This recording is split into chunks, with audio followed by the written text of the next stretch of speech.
Chers amis, que la paix de Dieu soit avec vous. Bienvenue dans l'émission Puissance de Dieu, émission où la parole de Dieu est annoncée. Alors, il faut savoir que vous devez avoir votre Bible afin de suivre cette émission, car ma force, c'est de dire ce qui est écrit dans la parole de Dieu. Comment allez-vous, chers amis? Je suis très heureux de vous retrouver. Je salue tous ceux qui nous suivent à Guadeloupe, dans les Outre-mer, aussi en France, partout où la parole de Dieu arrive. Eh bien, que le Seigneur vous bénisse et que cette émission soit pour vous un moyen de pouvoir vous approcher plus près de Dieu, de recevoir la bénédiction de Dieu et de recevoir eh bien, ce que votre cœur désire, car Dieu connaît le cœur de chacun de vous. Que Dieu soit béni. Nous allons présenter ce moment au Seigneur afin que tout soit fait selon sa volonté. Je vous prie d'être en communion avec moi. Je vais prier le Seigneur. Père éternel, Père qui est aux cieux, au nom de Jésus-Christ, ton Fils, et par la puissance du Saint-Esprit, je viens à toi en cet instant. Tout d'abord, je m'humilie à tes pieds, car je reconnais que je suis un pécheur. Je te demande pardon pour tous mes péchés, Seigneur mon Dieu, en pensée, en parole, en action, tout ce que j'ai pu dire, faire et penser qui ne t'a pas glorifié.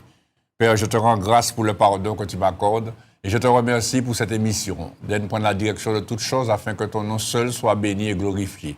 Dirige toi-même cette émission et sers-toi de moi comme un instrument puissant afin de pouvoir annoncer ta parole selon la vérité et que réellement tous ceux et celles qui écoutent, Seigneur mon Dieu, qui entendent ta parole puissent être touchés et voir, Seigneur mon Dieu, que tu manifestes jusqu'à ce jour ta gloire et ton amour à leur égard. Je te remercie pour tous ceux et celles qui nous suivent, Seigneur mon Dieu, qui suivent cette émission, qui sont déjà assis là devant leur poste de télévision ou qui écoutent ta parole, Seigneur mon Dieu. Réellement, manifeste ta puissance dans leur vie, Seigneur. Au nom de Jésus-Christ, car tu es vivant, car tu es tout-puissant et car tu n'as pas changé, Seigneur mon Dieu. Tu as agi jusqu'à présent. À toi, toute la gloire, l'honneur, la puissance, le règne, la force, la sagesse, l'action de grâce, Père. Au nom de Jésus-Christ, je t'ai prié. Amen. Merci, Seigneur. Eh bien, voilà, chers amis, nous allons tout de suite passer à ce moment de prédication.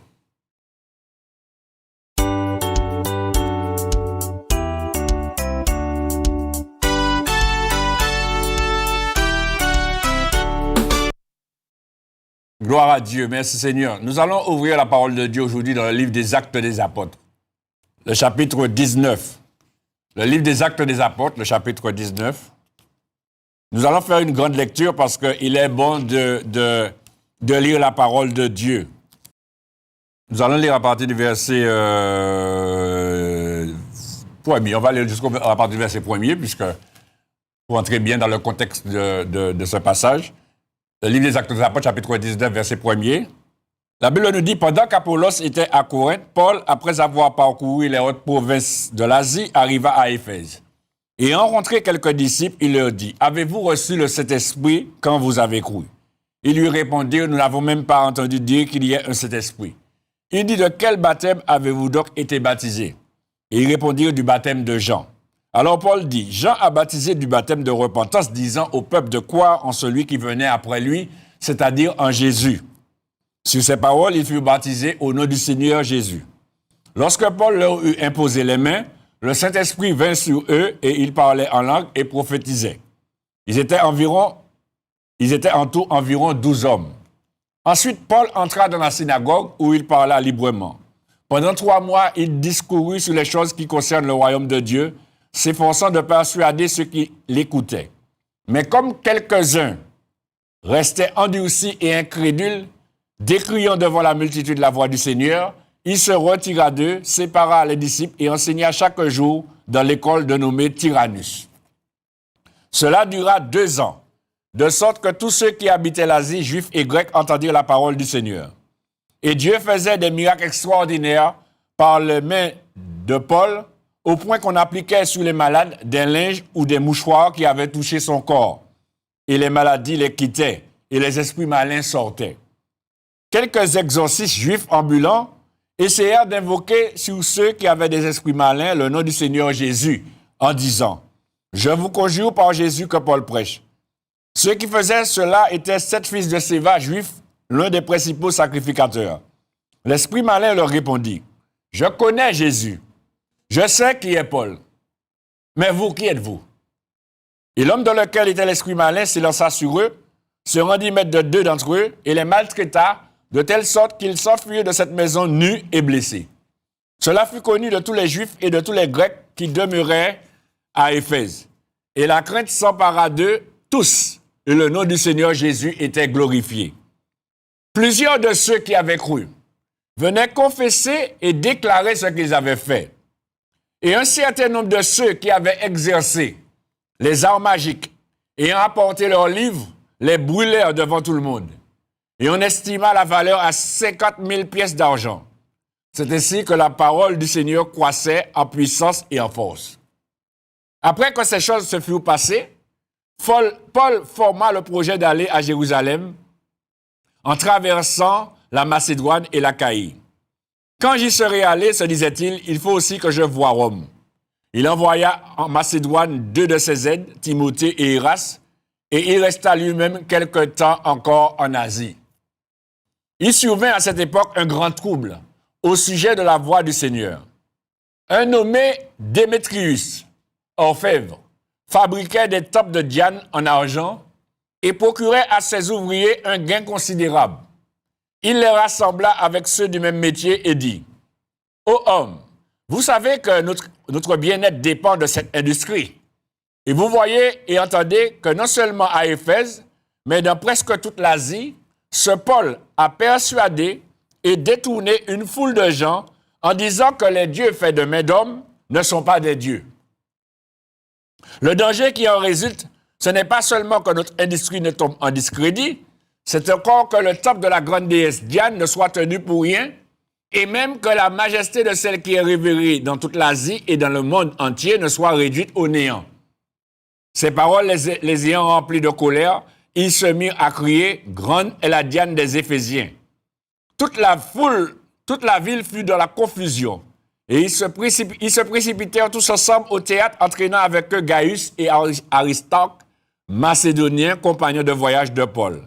Paul voulait se présenter devant le peuple, mais les disciples l'en empêchèrent.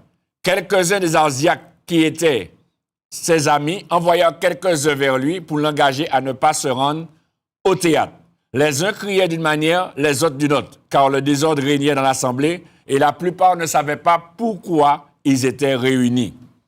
Alors on fit sortir de la foule Alexandre, que les Juifs poussaient en avant, et Alexandre, faisant signe de la main, voulait parler au peuple. Mais quand ils ont reconnu qu'il était juif, tous d'une seule voix crièrent pendant près de 2 heures, « Grande est la Diane des Éphésiens ». Cependant, le secrétaire ayant apaisé la foule, dit « Homme éphésien, quel est celui qui ignore que la ville d'Éphèse est la gardienne du temple de la grande Diane et de son simulacre tombé du ciel? Cela étant incontestable, vous devez vous calmer et ne rien faire avec précipitation. Car vous avez amené ces hommes qui ne sont coupables ni de sacrilège ni de blasphème envers notre déesse.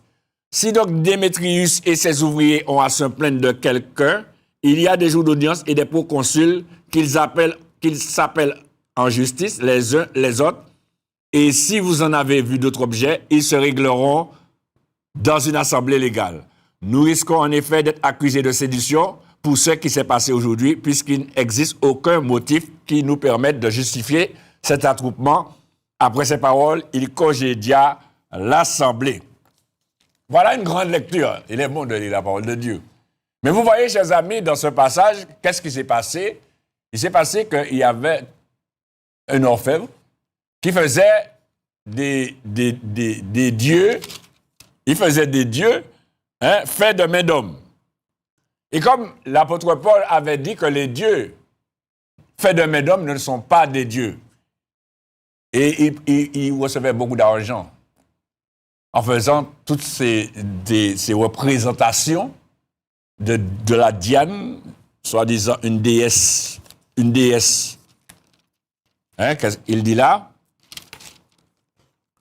Il parle de la Diane qui est la gardienne du temple, de la grande Diane et de son simulacre tombé du ciel. Mais ce qui les dérangeait, c'est que il a dit au verset 26, « Vous voyez et attendez que non seulement à Éphèse, mais que dans presque toute l'Asie, ce Paul a persuadé et détourné une foule de gens en disant que les dieux faits de main d'homme ne sont pas des dieux. » Cet homme avait, cet orfèvre, il avait son industrie, Et il fabriquait, chers amis, des temples de Diane. Il fabriquait des statues, il fabriquait plein de choses qu'il vendait. Et aujourd'hui, chers amis, c'est la même chose qui se passe. Il y a un commerce autour de la fabrication de créatures, de divinités, de toutes sortes de choses, eh bien, que l'homme adore. Et ce qui se passe, chers amis, aujourd'hui, il y a beaucoup de personnes qui disent qu'ils croient en Dieu, mais pour croire en Dieu, ils ont besoin, à côté d'eux, d'une statue, d'une statuette, d'une croix, ou de quelque chose que l'homme a créé. Et beaucoup de personnes se posent la question, mais je prie Dieu et je ne reçois rien. Mais il faut savoir, chers amis, que les dieux, petits dieux, bien sûr, faits de main d'homme, ne sont pas des dieux, effectivement. Parce que Dieu ne peut pas être créé, puisque c'est lui le créateur. Et nous sommes les créatures. Vous imaginez, Dieu ne peut pas aussi être acheté. Alors vous allez chez un observe, vous achetez un Jésus à 10 euros. Celui-là achète un Jésus à 20 euros. L'autre achète une statue d'une reine à 50 euros. Et puis plus la statue est grosse, plus c'est cher. Pensez-vous, chers amis, qu'on vend Dieu?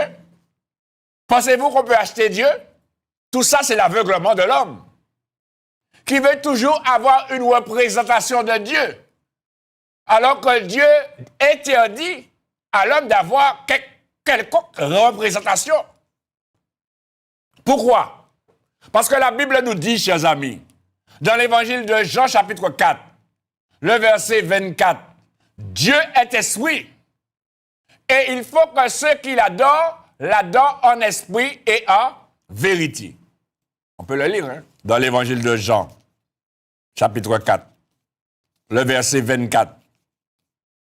Regardez ce qui est écrit dans l'évangile de Jean avec moi. Prenez votre Bible, chers amis, pour suivre la parole de Dieu. Parce qu'il y a un tas de personnes là qui sont en train de me regarder, d'écouter la parole de Dieu, mais chez vous, vous avez combien d'images, combien de statues, et vous dites que vous croyez en Dieu. En quel Dieu vous croyez? Parce que si tu regardes la parole de Dieu, tu vas voir que dans la parole de Dieu, c'est écrit qu'il ne faut pas avoir ces choses-là chez toi. Parce que Dieu est esprit, on ne voit pas Dieu. Comment peux-tu peindre Dieu? Comment peux-tu dessiner Dieu? Comment peux-tu créer une statue qui représente Dieu? Cela est interdit par la parole de Dieu. Mais il n'y a que la religion qui mène les hommes dans ces choses-là. Et c'est pour cela que je vous dis, chers amis, si vous suivez la religion, vous allez directement en enfer. Parce que la religion ne sauve pas. Il n'y a que l'évangile, la parole de Dieu, qui donne la vie éternelle. En Jésus-Christ. Par la foi en Jésus-Christ. Dans l'évangile de Jean, chapitre 4, verset 24, regardez ce que la Bible dit. Nous allons tranquillement, nous ne sommes pas pressés. Dans l'évangile de Jean, chapitre 4, le verset 24. La Bible nous dit, Dieu est esprit, et il faut que ceux qui l'adorent en esprit et en vérité. Est-ce que vous savez, chers amis, que la Bible interdit d'avoir chez toi une statue ou une quelconque chose qui représenterait un signe qui représentait quelque chose qui est divin, de la divinité, chers amis. Ce n'est pas moi qui le dis, c'est écrit. Dans le livre de l'Exode, chapitre 20. Regardez avec moi. Dans le livre de l'Exode.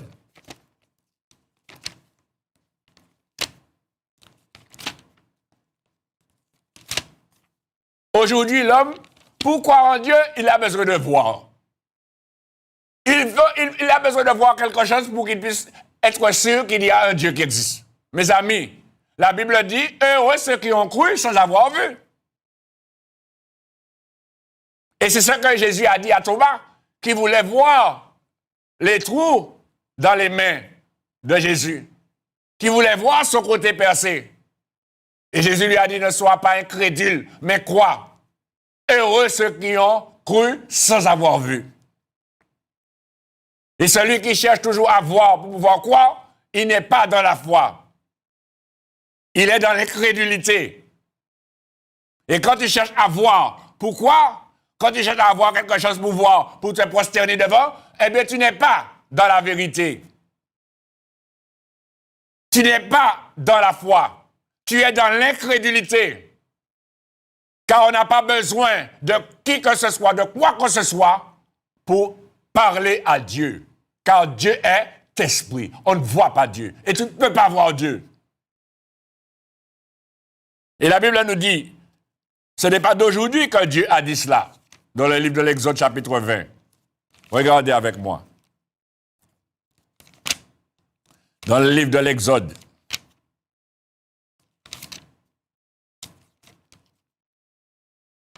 On veut toujours représenter quelque chose de Dieu pour montrer qu'on a Dieu.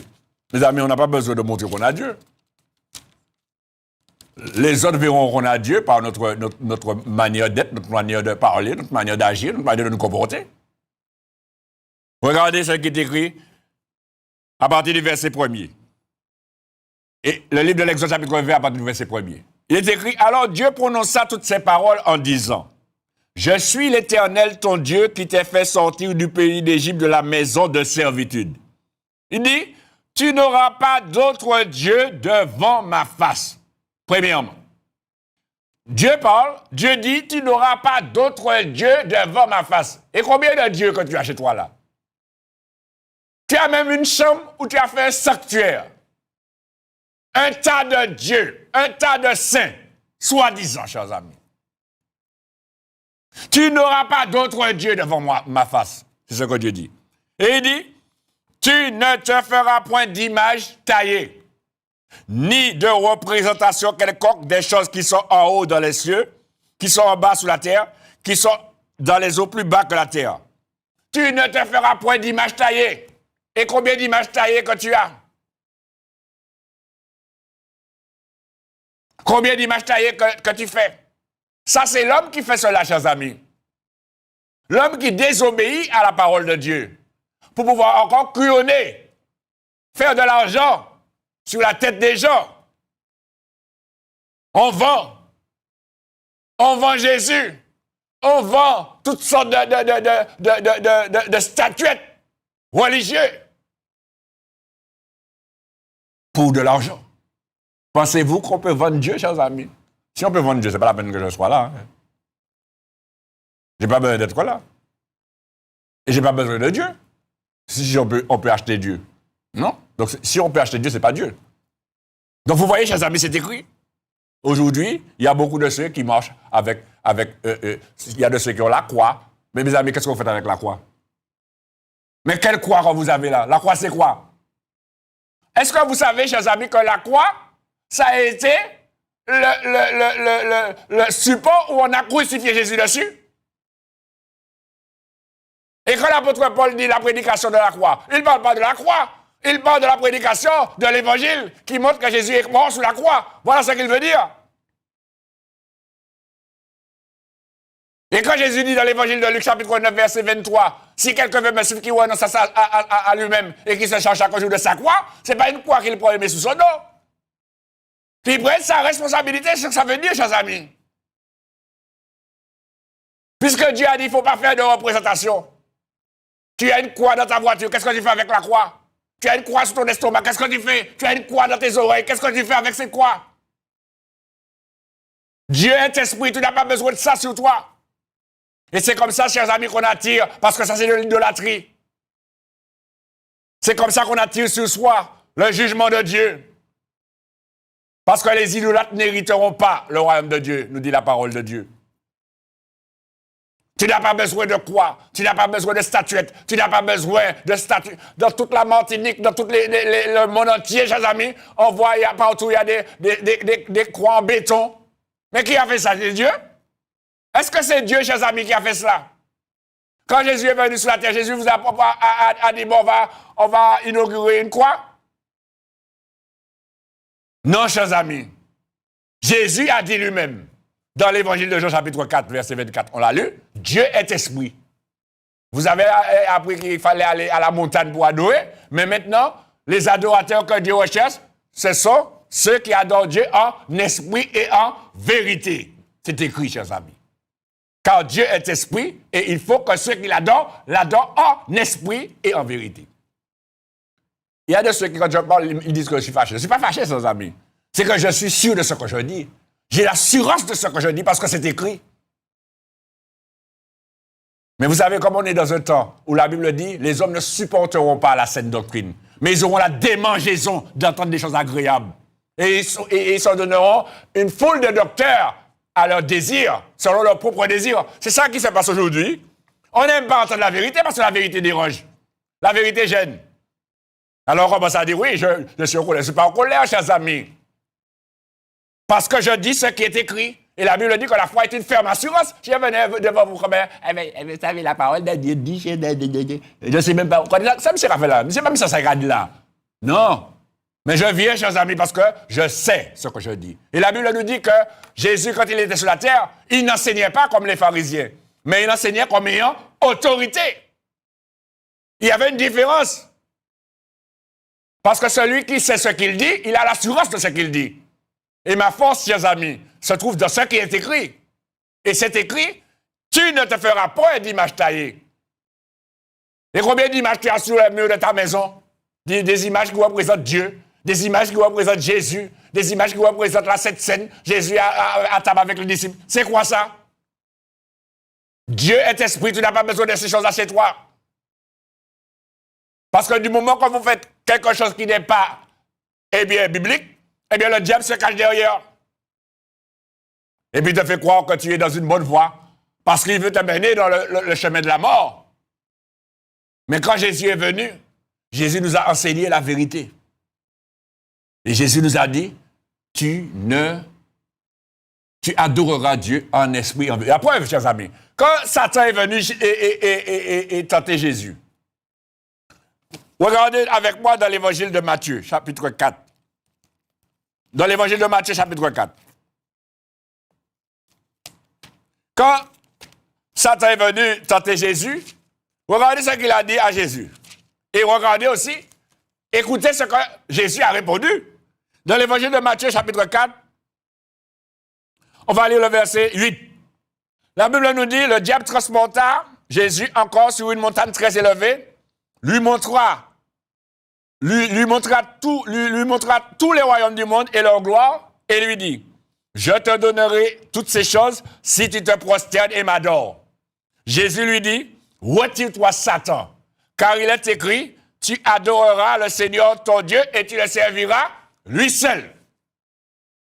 Mes amis, il y a une seule personne qu'on doit adorer, c'est Dieu. Le mot adorer est réservé pour Dieu. Aujourd'hui, qu'est-ce qu'on entend? Dans toutes les informations, dans toutes les choses que les gens parlent, dans le langage, les discussions des gens, on entend toute la journée, j'adore quoi? Les gens ne disent plus, j'aime, c'est j'adore.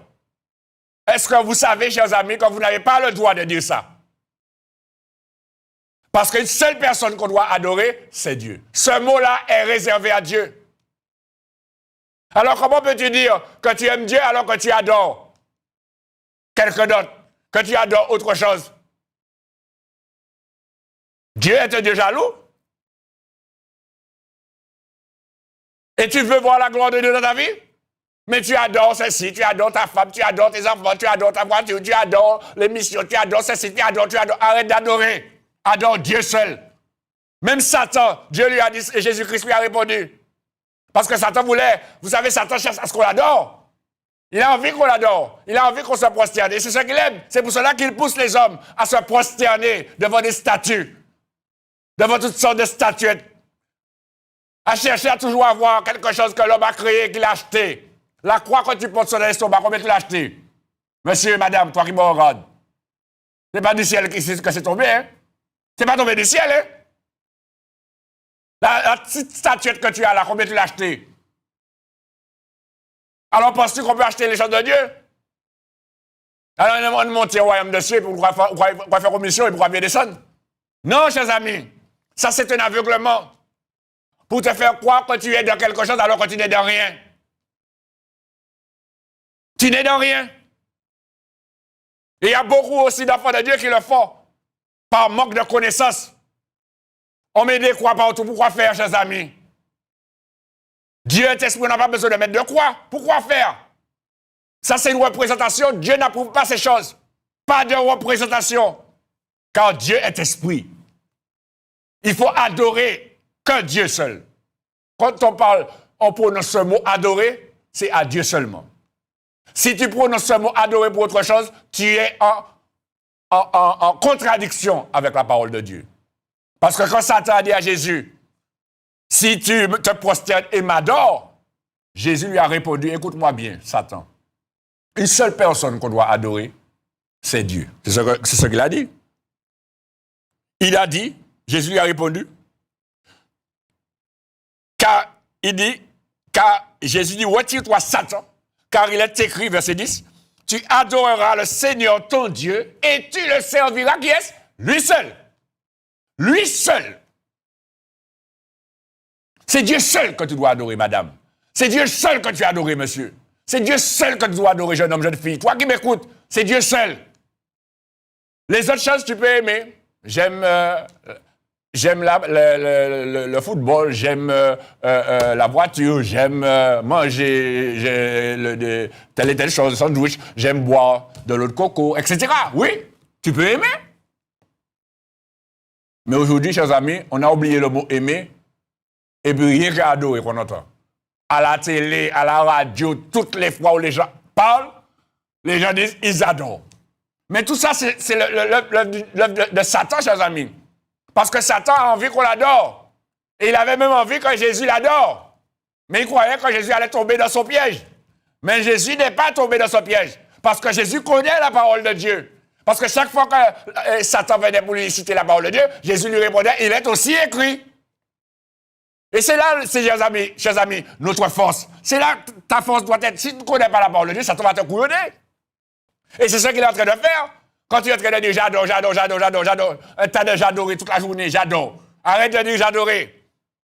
Arrête de dire j'adore. Tu dois adorer Dieu seulement. Et quand tu adores Dieu, attention, quand tu adores Dieu, tu ne dois rien avoir autour de toi. Pas de statut. Non seulement autour de toi, mais sur toi.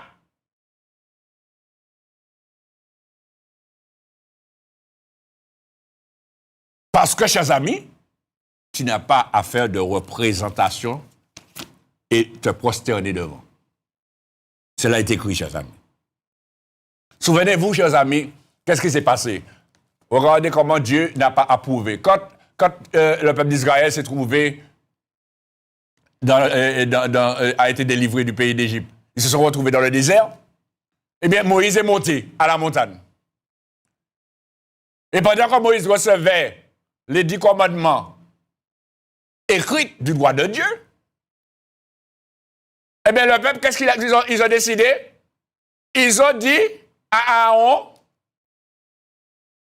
qu'ils ne voient pas Moïse, ils ne savent même pas si Moïse est déjà mort, de faire un Dieu pour eux. Et à ce moment, tout l'or qu'ils avaient, ils ont rassemblé l'or, ils ont fait un four et puis ils ont fait un veau d'or. Vous connaissez l'histoire, chers amis. Et vous voyez que Dieu n'a pas apprécié ça, chers amis. Si c'était une chose qui était appréciable, Dieu les aurait laissés. Eh bien, Dieu les a châtiés après. Cela se trouve dans le livre de l'Exode, chapitre 32. Regardez avec moi, vous allez voir. Ce n'est pas moi qui dis des paroles, c'est écrit. Dans le livre de l'Exode, chapitre 32.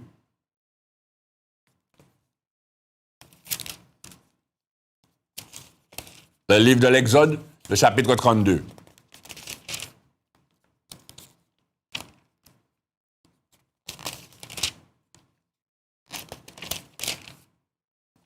La Bible nous dit, à partir du verset 1er, le peuple, voyant que Moïse tardait à descendre de la montagne, s'assembla autour d'Aaron et lui dit, allons, fais-nous un Dieu qui marche devant nous, car ce Moïse, cet homme qui nous a fait sortir du pays d'Égypte, nous ne savons ce qu'il est devenu. Aaron leur dit, ôtez les anneaux d'or qui sont aux oreilles de vos femmes, de vos fils, de vos filles, et apportez-les-moi. Vous voyez, chers amis, que c'est quelque chose de nouveau. les hommes qui portent des anneaux, les femmes portent des anneaux. Tout ça, ça existait déjà, chers amis. Mais regardez avec quoi on a fait le vaudou? Avec des anneaux, chers amis. Avec des anneaux. Il dit, ôtez les anneaux d'or. Des anneaux d'or, hein? Qui sont dans les oreilles de vos femmes, dans les oreilles de vos fils et dans les oreilles de vos filles. Et apportez-les-moi. Et tous ôtèrent les anneaux. Là, le Seigneur a nous tirer, vous pas les tirer, mais laissez pour faire un vaudor, en abomination, là, vous pas retirer. Vous voyez, chers amis, la dimension d'aveuglement. Quand la parole de Dieu dit, il ne faut pas mettre. Non, tu cherches des excuses. Mais là, quand il s'agit de faire une abomination, tu es prêt à donner. Ouais. C'est écrit là. Ils ont tous enlevé. Et tous ôtèrent les anneaux d'or qui étaient à leurs oreilles. Et ils les apportèrent à Aaron. Et il les reçut de leurs mains, jeta alors dans un moule et fit un veau en métal fondu. Et ils dirent, Israël, voici ton Dieu qui t'a fait sortir du pays d'Égypte.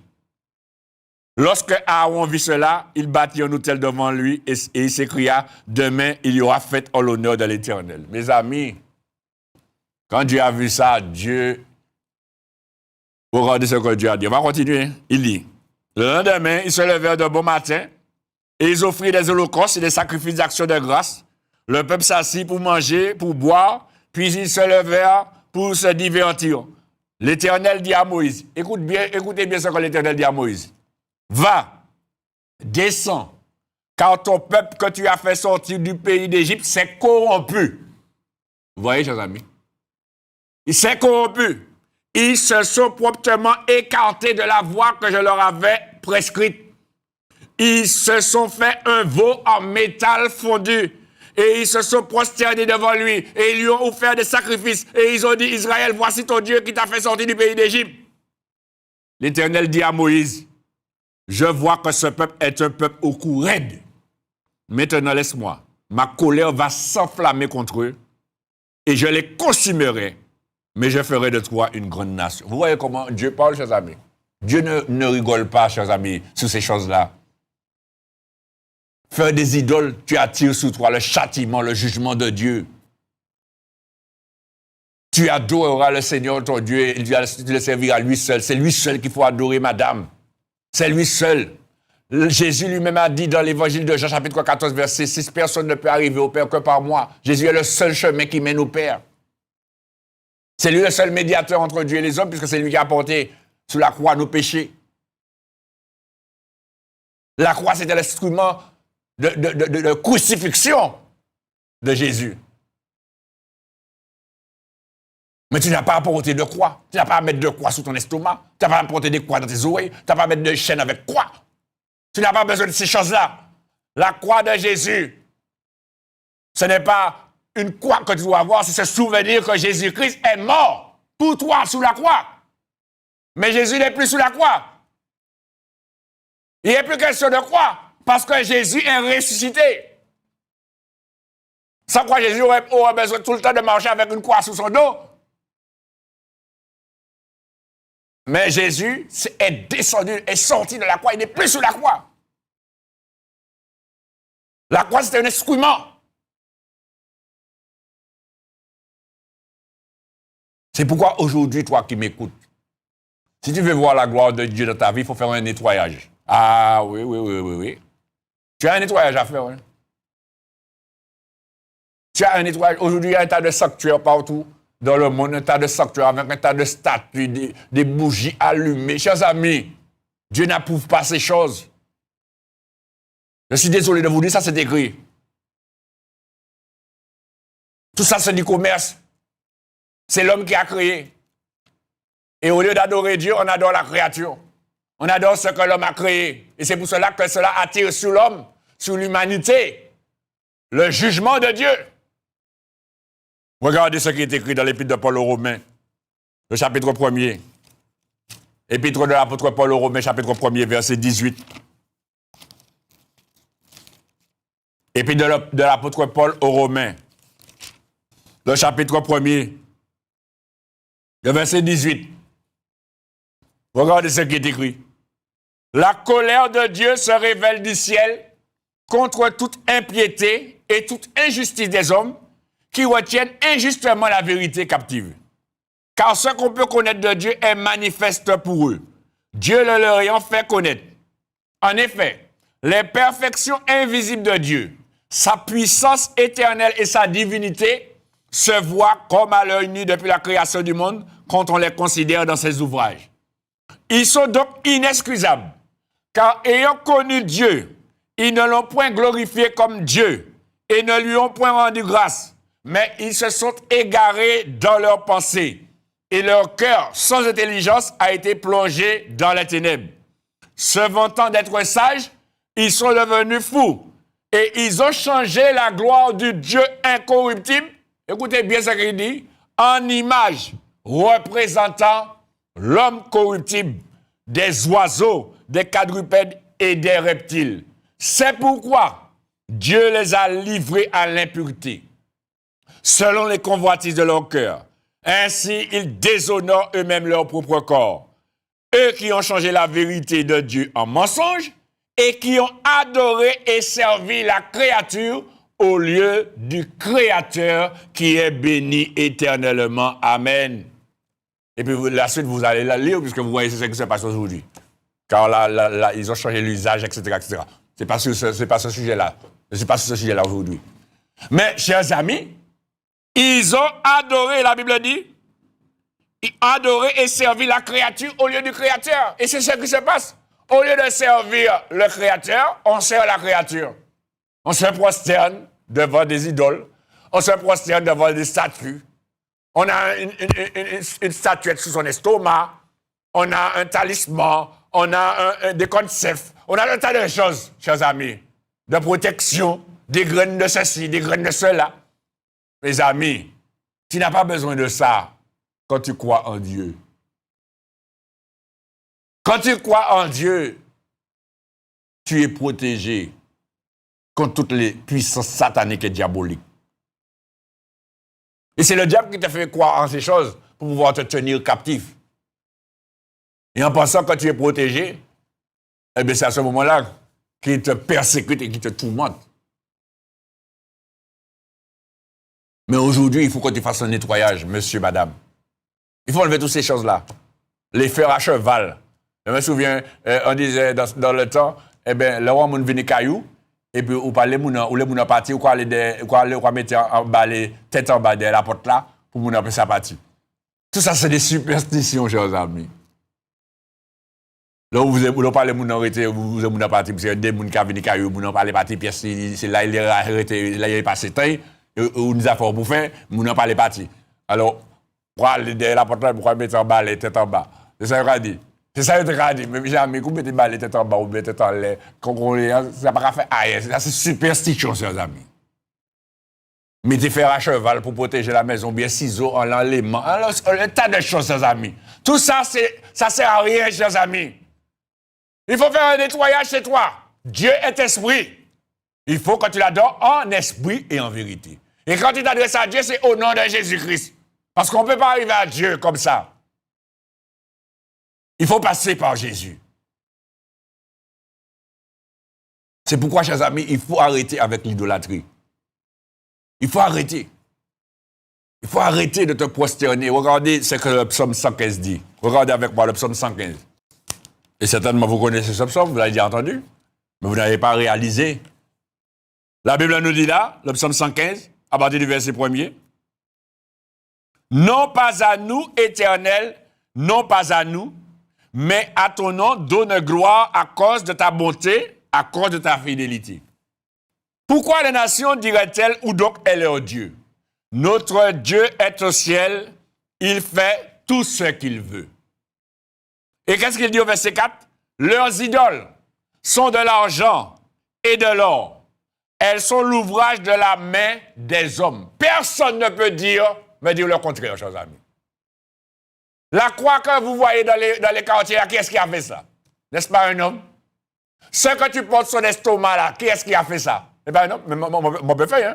Moi quand on est allé dans chimère là, en broche pied bras, Je faire en croix et puis, je marier et puis il y a des fils bâchés, et puis je faire en croix, je mettre en croix dedans, et puis je voilà, ben, 20 euros. Je faire plaisir, et je faire ça 20 euros. 20 euros pour une bénédiction. Mais c'est ça, hein? C'est l'ouvrage des hommes. Ce n'est pas Dieu qui a fait ça. Ça, c'est encore pour couillonner l'homme. Mais la Bible nous dit, elles sont l'ouvrage de la main des hommes. Elles ont une bouche et ne parlent point. On a un statut, ou quoi prosterner, quoi beau pied, ou quoi beau, mais il trouve même place là. Il va déplacer. Ou passer, il a été en croisé, ou quoi virer, il trouve en croisé. Il même monnaie. Et puis c'est même pas ça. Ou quoi prosterner, quoi, pendant qu'on prosterner un morceau de béton à tomber. Il peut même tomber dans la tête tout. Vous comprenez, chers amis? Tout ça, c'est de l'aveuglement. Le diable est en train d'aveugler l'intelligence des hommes pour qu'ils ne voient pas briller la splendeur de l'évangile de Christ. Tu es en train de perdre ton temps à te prosterner devant des statues, à te prosterner devant toutes sortes de statues, hommes ou femmes. Elles sont l'ouvrage de la main des hommes. Elles ont une bouche et ne parlent point. Elles ont des yeux et ne voient point. Ils sont aveugles. Elles ont des oreilles et ils n'entendent pas, ils sont sourds. Elles ont un nez et ils n'ont pas qu'à sentir. Elles ont des mains et ne touchent point. Des pieds et ils sont toujours au même endroit. Ils n'ont pas qu'à marcher, ils sont collés. Elles ne produisent aucun son dans leur gauche. Ils n'ont pas ni parole, ils n'ont pas ni pièce son. Et qu'est-ce que la Bible dit au verset 8? Ils leur ressemblent. Ceux qui les fabriquent. Ceux qui les fabriquent les ressemblent. Ça veut dire ils aveugles, ils sourds, ils pas qu'à attendre, ils pas qu'à marcher. Ils n'ont pas qu'à parler. Ils sont muets. Ceux qui les fabriquent, ils leur ressemblent, ceux qui les fabriquent. Et aussi, tous ceux qui se confient en elles. Et voilà le problème aujourd'hui. Tu te confies dans des statues. Tu te confies dans la croix que tu portes à ton estomac. Tu te confies à la croix qui est dans tes oreilles. Tu te confies à des statues que tu as dans ta chambre, sur ta table de chevet, ou sous ta machine. Tu te confies aux images que tu as autour de ta maison, dans ton salon, dans ta chambre. Eh bien, Dieu dit, il ressemble ceux qui se confient en elle. Mais il continue de dire, Israël, peuple de Dieu, Israël, confie-toi en l'Éternel. C'est en l'Éternel que tu dois te confier. Et c'est pour ça qu'il y a beaucoup de personnes qui m'appellent et me disent, mais frère, je prie, monsieur, pasteur, je prie. Oui, tu pries, mais tu pries à qui? Comment tu pries? On prie de n'importe quelle manière, on croit que notre prière va arriver. La prière n'arrive pas à Dieu comme ça, chers amis. Il y a un cheminement, il y a un chemin. Si tu veux descendre à Fort-de-France, il y a un chemin pour descendre à Fort-de-France. Si vous voulez descendre à Fort-de-France, ou du coup, si vous voulez descendre à Fort-de-France, c'est pour partir par cette année, ou pas arriver à Fort-de-France. Hein? Ou partir par côté François, ou pas arriver à Fort-de-France. Hein? Si vous voulez aller et Gros-Rivière, et vous partez par côté Osdarlé, ou pas arriver à Gros-Rivière, il y a un chemin. Eh bien, la même chose. Le chemin qui mène à Dieu, c'est Jésus-Christ. Jésus-Christ a dit, je suis le chemin, la vérité et la vie, nul ne vient au Père que par moi. Mais si tu ne veux pas de Jésus-Christ, comment tu vas faire pour arriver à Dieu? Si tu ne veux pas de Jésus-Christ, comment tu vas faire pour arriver à Dieu? Tu as toutes sortes de noms que tu pries. Tu appelles toutes sortes de saints. Tu pries toutes sortes de saints. Tous les jours, tu pries des saints. Matin, midi et soir, tu pries des saints. Où est-ce que tu as vu écrit dans la parole de Dieu qu'il faut prier des saints? C'est ça, chers amis. La religion nous enseigne des tas de choses qui ne sont pas bibliques. Il faut revenir à la parole de Dieu, monsieur, madame. Il faut revenir à la parole de Dieu. Où est-ce que tu as vu qu'il faut prier les saints? Jésus a dit, quand vous priez, dites, Père qui est aux cieux. Tout ce que vous demanderez au Père, en mon nom. Voilà ce que Jésus a dit. Jésus n'a jamais dit de prier l'apôtre Pierre. Il n'a jamais dit de prier l'apôtre Paul. Il n'a jamais dit de prier même Abraham. Il n'a pas dit de prier Abraham. Il n'a pas dit de prier Moïse. Il n'a pas dit de prier David. Non. Tout ce que Dieu a dit de ne pas prier, c'est pour tout cela que l'homme veut prier. On veut prier pour Abraham, on veut prier pour Moïse, on veut prier on veut prier à Moïse, on veut prier à David, on fait toutes sortes de prières à toutes sortes de saints. Chers amis, le seul saint véritable, le vrai saint, Vous savez comment il s'appelle? C'est Jésus. Et pourtant, vous ne l'appelez pas Saint Jésus. C'est lui qu'on devait appeler Saint Jésus. On appelle tous les hommes, toutes sortes de personnes saints, mais le seul vrai saint, c'est lui qu'on devait appeler dire Saint Jésus. C'est lui qu'on devait appeler Saint. Et pourtant, vous l'appelez Jésus. On l'appelle Jésus. Et c'est lui le véritable, il s'appelle le Saint. Le prophète Ésaïe dit, le Saint, le véritable. C'est lui le Saint. C'est pourquoi aujourd'hui, mes amis, je suis là pour ouvrir tes yeux. Je ne suis pas là pour vous juger, chers amis. La Bible dit, faute de connaissance, le peuple périt. Tu ne savais pas. Ce n'est pas de ta faute, c'est ça qu'on t'a enseigné, tu croyais que tu étais dans la bonne voie. D'accord. On est passé tous par là. On nous a enseigné des choses, on nous a enseigné la religion, on nous a enseigné que ça c'était bon, etc. On a cru, et puis finalement, on n'a jamais vérifié. Et c'est ça qui se passe le problème aujourd'hui, personne ne vérifie, et puis on dit c'est la monnaie, c'est la macarité. Non! Il faut vérifier pour voir si vraiment cela où tu es né, c'est le bon endroit. Parce que toute parole, toute chose qui concerne Dieu, vient de la parole de Dieu. C'est par la parole de Dieu qu'on sait qu'il y a Jésus. C'est par la parole de Dieu qu'on sait qu'il y a la vie éternelle. C'est par la parole de Dieu qu'on sait toutes ces choses que nous parlons. Donc, il faut revenir à la Bible. Il faut revenir à la parole de Dieu pour voir si ce que je fais est conforme, est écrit. Et c'est là que tu vas découvrir pas mal de choses. Je ne doute pas de ton amour pour Dieu. Oui, parce que moi, à un moment dans ma vie, quand j'étais jeune, on m'a enseigné la religion. Eh bien, j'aimais Dieu à ma manière, mais j'aimais Dieu sincèrement. En pensant que j'étais vraiment dans la bonne voie. Mais quand on est venu m'annoncer l'évangile, j'ai regardé ce qui est écrit. Parce qu'on suit la religion, mais on ne rate jamais la Bible, chers amis. On ne lit jamais la Bible. Ou bien on lit la Bible, mais on ne comprend rien. Mais c'est normal. Parce qu'on a besoin de faire quelque chose pour comprendre la Bible. On a besoin de naître de nouveau. Et c'est ce qu'on n'a pas fait. Et c'est pour cela qu'il y a beaucoup qui interprètent la parole de n'importe quelle manière, avec l'esprit de l'homme. Et c'est pour cela qu'on va dire qu'il y a beaucoup de religions. Il y a beaucoup de... Oui, tout ça, c'est ce qui fait ça. Beaucoup de religions. Mais il faut savoir, il y a un seul Dieu. Mais ce seul Dieu-là, on doit l'adorer en esprit et en vérité. Tu n'as pas besoin de quoi que ce soit autour de toi. Tu n'as pas besoin de quoi que ce soit pour parler à Dieu. Vous voyez, je n'ai pas de croix, je n'ai pas de statut. Je prie Dieu, je parle à Dieu. C'est ça. C'est ce qui est écrit de la parole de Dieu. Et c'est comme ça que tu dois faire. Parce que c'est ce qui est écrit. Je ne fais pas de moi-même, je fais par rapport à ce qui est écrit. Donc les idoles, tous ces idoles-là, c'est du commerce, ça s'appelle. Et ouvrez vos yeux, chers amis. Comme je vous l'ai dit, si tu as une statue chez toi, tu l'as achetée dans le commerce. Si tu as une croix sur toi, tu l'as achetée. Qu'elle soit en or ou en argent, tu l'as achetée. Et si c'est une chose de Dieu, on va mettre différents, on va mettre là-dedans, faux et cafon. Ça, c'est l'ouvrage de la main des hommes. Et c'est pour ça qu'il dit, ils le ressemblent, ceux qui les fabriquent et tous ceux qui se confient en elles. Tout ce que tu as à faire aujourd'hui. Puisque Dieu ne te juge pas, tu ne savais pas, Dieu ne tient pas compte de ce que tu ne savais pas. Maintenant que tu sais, il faut agir en conséquence. Il faut faire un nettoyage, monsieur. Il faut faire un nettoyage, madame. Toutes ces choses-là, toutes les images, toutes les statues, toutes les sanctuaires, toutes les choses que tu as faites là chez toi, on est nettoyé. Et puis donne ta vie au Seigneur. Repends-toi. Fais-toi baptiser d'eau et d'esprit pour entrer dans le royaume de Dieu, pour devenir un enfant de Dieu et pour pouvoir parler à Dieu, comme Jésus a enseigné, Père qui est aux cieux, que ton nom soit sanctifié, que ton règne vienne, que ta volonté soit faite sous la terre comme au ciel. Donne-nous aujourd'hui notre pain quotidien. Pardonne-nous nos offenses comme nous pardonnons à ceux qui nous ont offensés.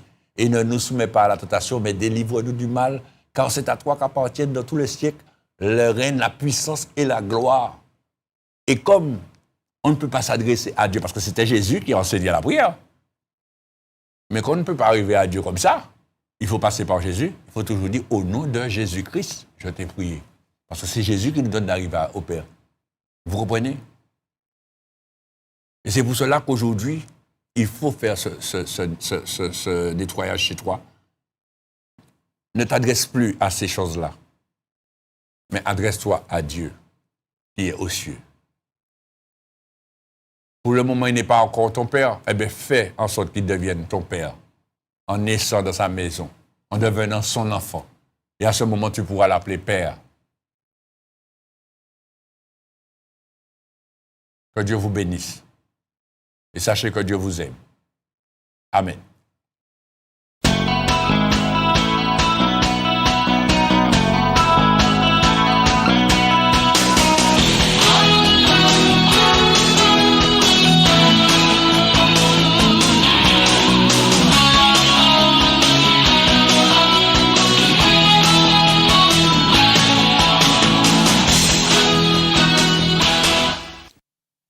Gloire à Dieu, merci Seigneur. Alors s'il y a quelqu'un qui veut véritablement mettre de l'ordre dans sa vie, eh bien, faites-le. N'hésitez pas, si vous avez besoin de conseils, si vous n'avez pas bien compris quelque chose, vous pouvez appeler au 06 96 09 10 40 ou au 05 96 03 71 04. Voilà, 03 71 04. Vous pouvez appeler à ce numéro afin de pouvoir parler et vous allez trouver quelqu'un. Vous pouvez même appeler maintenant, il y a du monde, et vous pouvez trouver quelqu'un avec qui parler et vous donner le conseil à faire pour pouvoir vous repentir, vous faire baptiser, devenir un enfant de Dieu et adorer le Père en esprit et en vérité. Nous allons passer tout de suite au moment des annonces. Tout de suite, les annonces.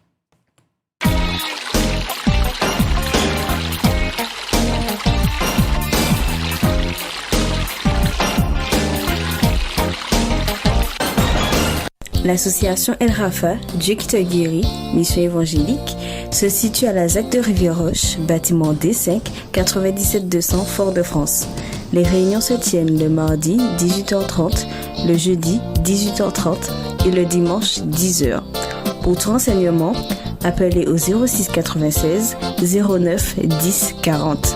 Vous pouvez nous contacter par email associationelrafa@gmail.com ou nous suivre sur les réseaux sociaux Instagram @Association El Rafa ou sur notre chaîne YouTube Association El Rafa.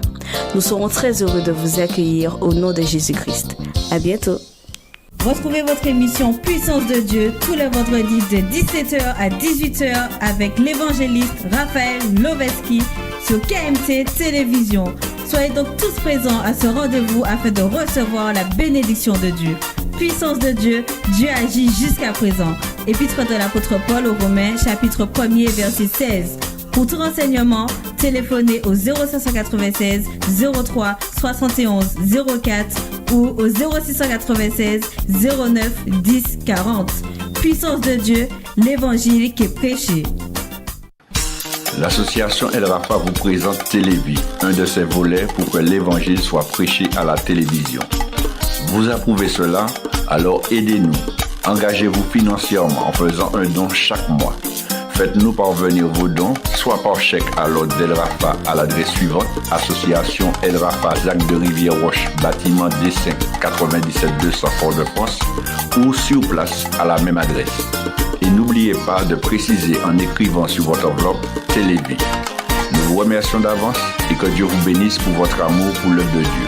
Pour tout renseignement, téléphonez au 06 96 09 10 40. Télévie, l'évangile à la télé.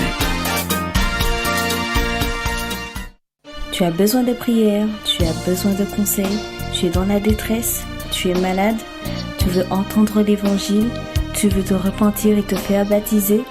Quel que soit ton problème, ne perds point courage.